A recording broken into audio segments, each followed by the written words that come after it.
Langit Malam FM.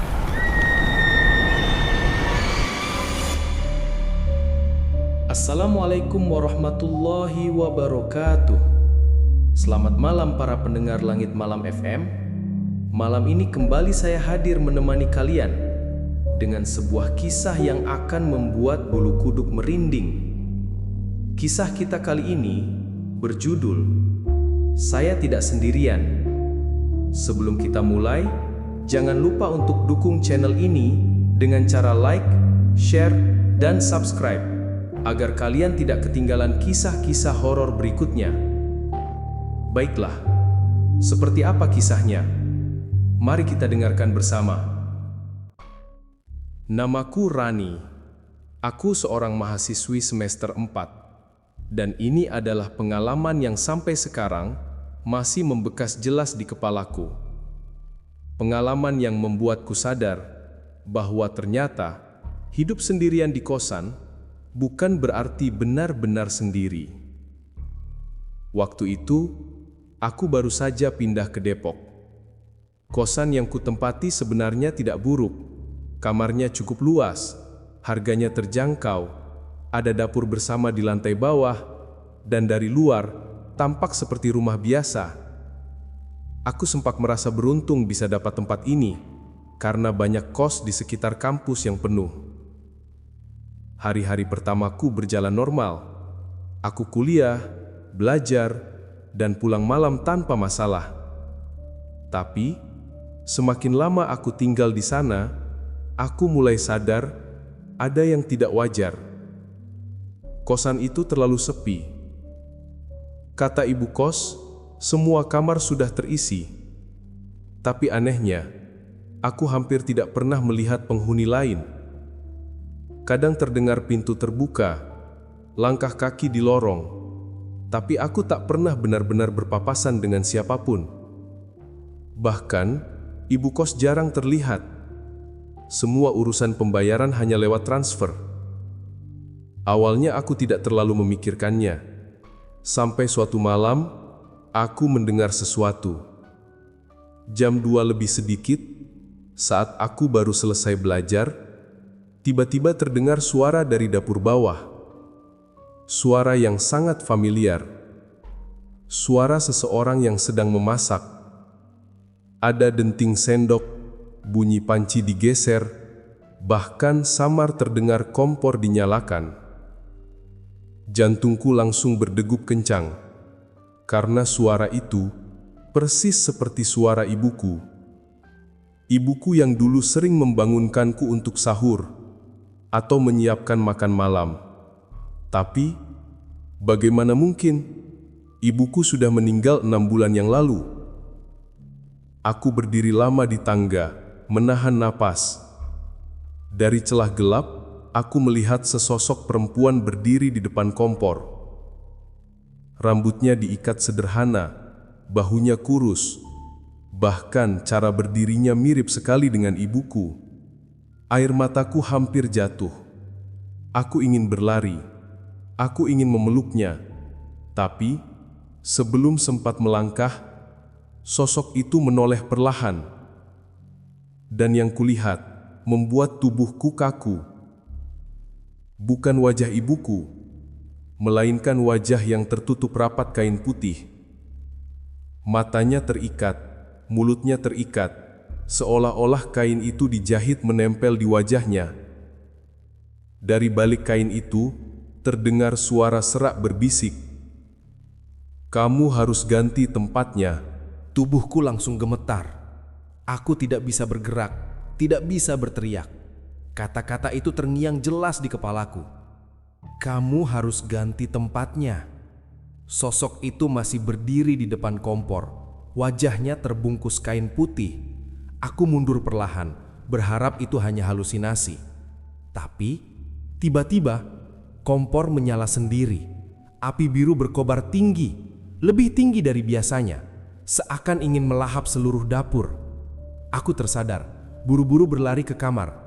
Pintu langsung kukunci rapat, tubuhku bersandar sambil menahan napas. Kupikir aku akan aman. Tapi di dalam kamar yang gelap, aku mendengar sesuatu lagi. Ada suara berbisik dari balik lemari.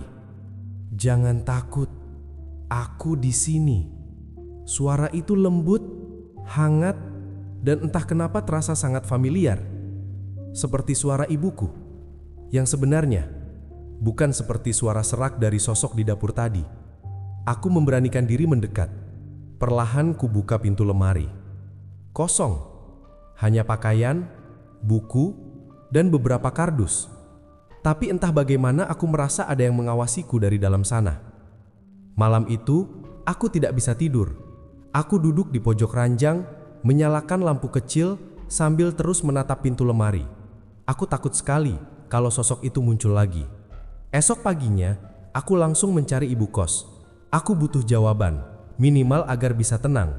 Tapi ketika aku tanya soal penghuni lain, wajahnya langsung berubah pucat. "Dek, kamu semalam lihat apa?" tanya ibu kos dengan suara pelan. Aku ragu untuk cerita detail. Akhirnya aku hanya bilang, aku dengar suara orang masak tengah malam. Ibu kos terdiam lama, lalu hanya menjawab singkat, "Kalau malam, lebih baik jangan turun ke dapur. Jangan pernah." Jawaban itu malah bikin aku tambah takut. Bukannya menjelaskan, dia malah seperti menutup sesuatu. Sejak saat itu, kejadian-kejadian aneh makin sering terjadi. Kadang aku terbangun karena mencium bau masakan padahal tengah malam. Kadang lampu kamarku berkedip-kedip sendiri, lalu mati total beberapa detik. Dan yang paling sering, suara bisikan dari dalam lemari itu. Yang bikin aku makin bingung, bisikan itu tidak selalu menakutkan. Ada kalanya terdengar lembut, menyuruhku hati-hati, seakan ingin melindungiku. Tapi ada kalanya berubah kasar, penuh amarah, bahkan sempat berkata, "Kalau kamu tidak pergi, kamu akan ikut mati di sini." Dua suara, dua sosok, dua niat yang berbeda. Satu seperti ibuku yang mencoba menjagaku. Satu lagi, entitas asing yang hanya ingin membakarku hidup-hidup. Dan malam berikutnya, aku akhirnya melihat dengan jelas siapa yang sebenarnya bersembunyi di balik lemari itu. Aku sudah terbiasa tidur sambil waspada, tapi malam itu berbeda. Ada sesuatu yang membuat bulu kuduku berdiri sejak awal. Sekitar jam 1 lewat, suara itu muncul lagi. Bukan hanya bisikan samar, tapi jelas sekali terdengar dari arah lemari. "Rani, buka pintunya. Aku kedinginan." Suara itu lembut, hampir sama persis dengan ibuku. Jantungku berdegup kencang. Aku ingin percaya, tapi di sisi lain, rasa takut membuat kakiku gemetar. Perlahan aku bangkit dari ranjang, mendekat ke lemari. Tanganku gemetar saat menyentuh gagang pintu.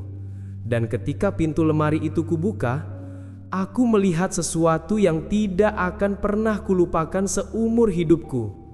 Di dalam lemari, ada sosok perempuan duduk membungkuk. Rambutnya panjang menutupi wajah, tubuhnya kurus, dan tangannya terikat kain putih lusuh. Dia bergetar seperti sedang kedinginan, lalu mendongak perlahan. Wajahnya, wajah ibuku. Aku terpaku, air mataku langsung jatuh. Aku hampir berteriak memanggilnya, tapi sebelum sempat bicara, matanya berubah. Mata itu bukan lagi milik ibuku, putih semua, tanpa bola mata. Senyum lebar terbuka, dan dari mulutnya keluar suara lain, serak dan penuh amarah. "Ini tubuhku, pergilah kau." Aku terjatuh ke lantai, menahan jeritan. Sosok itu merangkak keluar dari lemari dengan gerakan aneh. Sendinya berderak seperti tulang patah. Aku panik, berlari keluar kamar, menuruni tangga dengan terburu-buru. Tapi begitu sampai di bawah, langkahku terhenti. Dapur sudah menyala penuh. Kompor menyemburkan api besar. Panci berjatuhan, bau hangus menyebar ke seluruh ruangan. Dan di depan kompor, ada sosok lain. Bukan perempuan berwajah kain putih, melainkan sosok samar bercahaya lembut. Wujud itu berdiri tegak, menoleh ke arahku, dan untuk sesaat aku yakin itu ibuku yang sebenarnya. Dia menggeleng pelan, lalu berkata dengan suara lirih, "Jangan percaya dia, cepat kembali ke kamar dan jangan keluar sampai pagi." Tubuhku bergetar hebat, dua sosok, dua pesan berbeda. Satu menyuruhku pergi, satu menyuruhku bertahan. Aku benar-benar tidak tahu harus mengikuti yang mana. Dan malam itu, keputusan yang kuambil membuat segalanya semakin kacau. Aku terdiam di tengah ruang tamu. Tubuh gemetar hebat. Nafasku tersengal-sengal, keringat dingin membasahi pelipis. Di belakangku, suara menyeret kaki terdengar semakin dekat. Sosok yang keluar dari lemari tadi merangkak menuju arahku. Sedangkan di depanku, cahaya samar yang menyerupai ibuku masih berdiri. Matanya penuh harap agar aku mempercayainya. Dua sosok, dua suara. Siapa yang harus kuikuti? Tanpa sadar aku mundur beberapa langkah, tapi suara itu yang dari arah belakang tiba-tiba berubah lembut. "Rani, ini ibu. Jangan takut. Ikut ibu, ayo. Keluar dari rumah ini." Aku membeku. Suaranya sama persis dengan ibuku.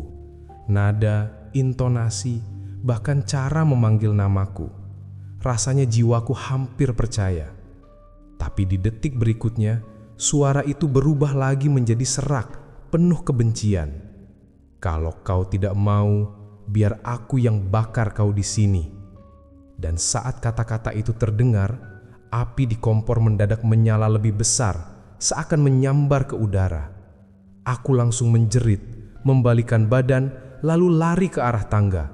Suara benda jatuh dan dentuman keras terdengar di belakangku, tapi aku tak menoleh. Sampai di lantai 2, aku menutup pintu kamar dengan tergesa, menguncinya rapat. Napasku masih tersengal, jantungku seperti ingin pecah. Aku bersandar di pintu, berusaha menenangkan diri, tapi tiba-tiba ada ketukan pelan. Tok, tok, tok. Aku hampir pingsan mendengarnya. Siapa yang mengetuk? Bukankah aku sendiri di kamar ini? Aku mundur perlahan, lalu mendengar suara lirih dari balik pintu. "Nak, ini ibu. Buka pintunya, jangan kunci. Kau akan aman bersama ibu." Hatiku goyah. Suara itu lembut, penuh kasih sayang, persis seperti dulu saat aku kecil. Tapi di sisi lain, aku teringat pesan sosok bercahaya di dapur tadi. "Jangan keluar sampai pagi." Tanganku gemetar memegang gagang pintu. Aku ingin sekali percaya, ingin sekali membuka dan memeluk ibuku. Tapi entah mengapa, sesuatu dalam hatiku menahan. Ada firasat kuat kalau aku salah langkah, semuanya akan berakhir buruk. Aku menutup telinga, menahan tangis. "Pergi, jangan ganggu aku, siapapun kau," bisikku sambil menekuk wajah. Namun suara itu semakin keras, berubah marah. "Kamu harus ganti tempatnya, buka pintunya, atau kubakar habis tubuhmu." Aku menjerit, lalu berlari ke pojok kamar, meringkuk sambil menutup mata. Suara ketukan berubah menjadi dentuman keras, seolah pintu didobrak dari luar. Di tengah ketakutanku, tiba-tiba terdengar bisikan lain, halus, menenangkan, seperti hembusan angin. "Bertahanlah, nak. Aku di sini. Jangan takut." Aku menoleh perlahan, dan di sudut kamar samar-samar terlihat cahaya putih itu lagi. Sosok bercahaya menatapku lembut, lalu mengangkat tangannya seolah memberi perlindungan. Malam itu, aku sadar, aku tidak hanya berhadapan dengan satu arwah. Ada dua kekuatan yang saling tarik-menarik. Satu ingin membawaku pergi, satu ingin menjagaku tetap hidup. Dan aku tahu, pertarungan ini belum selesai. Aku terpaku menatap perempuan tua di kursi itu. Wajahnya tenang, tapi matanya dalam, seperti menyimpan sesuatu yang tak bisa kutebak. Ruangan ini dingin, gelap, dan tak ada pintu atau jendela. Hanya aku, dia, dan bayangan pekat di sekeliling. Siapa kau?" Suaraku bergetar, hampir tak terdengar. Perempuan itu tersenyum, lalu menatap lurus ke arahku. Aku yang dulu menjaga rumah ini, tapi sekarang ada yang lain yang ingin merebutnya. Kau hanya kebetulan masuk dalam lingkarannya. Aku menggeleng, air mataku jatuh. Aku nggak mau, aku cuma mau hidup normal. Aku cuma mau tenang, Bu. Dia bangkit perlahan dari kursinya, tubuhnya ringkih tapi langkahnya kokoh. Kalau kau ingin hidup, kau harus percaya pada satu hal. Bukan pada suara yang merayumu, bukan pada bayangan yang menakutimu, tapi pada dirimu sendiri. Kata-kata itu membuat dadaku sesak. Tapi sebelum aku sempat bertanya lebih jauh, lantai di bawahku retak. Suara teriakan muncul dari celah-celah kegelapan. Puluhan, ratusan suara seperti arwah yang menjerit ingin keluar. Aku terhuyung, hampir jatuh ke lubang itu. Tiba-tiba bayangan hitam yang tadi muncul di kamar kini melesat dari bawah, menubruk tubuhku dengan keras. Aku berteriak, tubuhku serasa ditarik ke dalam kegelapan. Dalam sekejap, aku melihat wajah-wajah menyeramkan. Orang-orang yang pernah mati di rumah itu. Mata mereka kosong, mulut mereka mengangah, berusaha menggigitku. Aku hampir pasrah, sampai tiba-tiba cahaya putih kembali muncul. Sosok bercahaya itu menahan tubuhku, menarikku menjauh dari jurang. Suara lembutnya terdengar lagi. "Bertahan, Rani, jangan biarkan dia menguasaimu." Aku memejamkan mata, berusaha fokus. Semua suara jeritan, semua bayangan menyeramkan, kutolak dari kepalaku. Aku hanya mengingat satu hal, wajah ibuku yang tersenyum saat menyiapkan sarapan dulu. Kehangatan itu, kasih sayang itu, kujadikan pegangan. Saat kubuka mata lagi, aku sudah kembali di kamar kosku. Lampu menyala redup, pintu masih terkunci, dan semuanya tampak normal. Nafasku memburu, tubuhku basah oleh keringat. Tapi, aku tidak sendirian. Di sudut kamar, sosok bercahaya itu masih berdiri. Kali ini wajahnya jelas. Dan ya, benar, itu wajah ibuku. Ia menatapku dengan mata penuh kasih. "Ibu masih di sini, Nak. Jangan takut. Tapi ingat, selama kau di rumah ini, dia juga akan selalu berusaha merebutmu." Air mataku jatuh deras. Aku ingin memeluknya, tapi perlahan sosok itu memudar, meninggalkan hanya cahaya samar yang menghilang bersama angin. Aku duduk terdiam. Tubuhku lemas, pikiran kacau. Semua terasa seperti mimpi, tapi di lantai dekat lemari, aku melihat bekas goresan hitam panjang seolah ada sesuatu yang mencoba keluar. Dan malam itu, untuk pertama kalinya, aku sadar, mungkin aku tidak akan pernah benar-benar sendirian di kosan ini. Aku terpaku menatap perempuan tua di kursi itu. Wajahnya tenang, tapi matanya dalam, seperti menyimpan sesuatu yang tak bisa kutebak. Ruangan ini dingin, gelap, dan tak ada pintu atau jendela. Hanya aku, dia, dan bayangan pekat di sekeliling. "Siapa? Siapa kau?" Suaraku bergetar, hampir tak terdengar. Perempuan itu tersenyum, lalu menatap lurus ke arahku. "Aku yang dulu menjaga rumah ini. Tapi sekarang, ada yang lain yang ingin merebutnya. Kau hanya kebetulan masuk dalam lingkarannya." Aku menggeleng, air mataku jatuh. "Aku gak mau, aku cuma mau hidup normal. Aku cuma mau tenang, Bu." Dia bangkit perlahan dari kursinya. Tubuhnya ringkih, tapi langkahnya kokoh. "Kalau kau ingin hidup, kau harus percaya pada satu hal. Bukan pada suara yang merayumu, bukan pada bayangan yang menakutimu, tapi pada dirimu sendiri." Kata-kata itu membuat dadaku sesak. Tapi sebelum aku sempat bertanya lebih jauh, lantai di bawahku retak. Suara teriakan muncul dari celah-celah kegelapan. Puluhan, ratusan suara seperti arwah yang menjerit ingin keluar. Aku terhuyung, hampir jatuh ke lubang itu. Tiba-tiba, bayangan hitam yang tadi muncul di kamar kini melesat dari bawah, menubruk tubuhku dengan keras. Aku berteriak, tubuhku serasa ditarik ke dalam kegelapan. Dalam sekejap, aku melihat wajah-wajah menyeramkan. Orang-orang yang pernah mati di rumah itu, mata mereka kosong, mulut mereka menganga, berusaha menggigitku. Aku hampir pasrah, sampai tiba-tiba cahaya putih kembali muncul. Sosok bercahaya itu menahan tubuhku, menarikku menjauh dari jurang. Suara lembutnya terdengar lagi. "Bertahan, Rani. Jangan biarkan dia menguasaimu." Aku memejamkan mata, berusaha fokus. Semua suara jeritan, semua bayangan menyeramkan kutolak dari kepalaku. Aku hanya mengingat satu hal, wajah ibuku yang tersenyum saat menyiapkan sarapan dulu. Kehangatan itu, kasih sayang itu, kujadikan pegangan.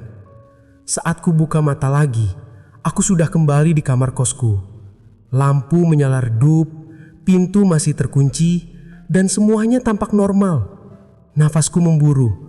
Tubuhku basah oleh keringat, tapi aku tidak sendirian. Di sudut kamar, sosok bercahaya itu masih berdiri. Kali ini wajahnya jelas. Dan ya, benar, itu wajah ibuku. Ia menatapku dengan mata penuh kasih. "Ibu masih di sini, Nak. Jangan takut. Tapi ingat, selama kau di rumah ini, dia juga akan selalu berusaha merebutmu." Air mataku jatuh deras. Aku ingin memeluknya, tapi perlahan sosok itu memudar, meninggalkan hanya cahaya samar yang menghilang bersama angin. Aku duduk terdiam, tubuhku lemas, pikiran kacau. Semua terasa seperti mimpi, tapi di lantai dekat lemari, aku melihat bekas goresan hitam panjang, seolah ada sesuatu yang mencoba keluar.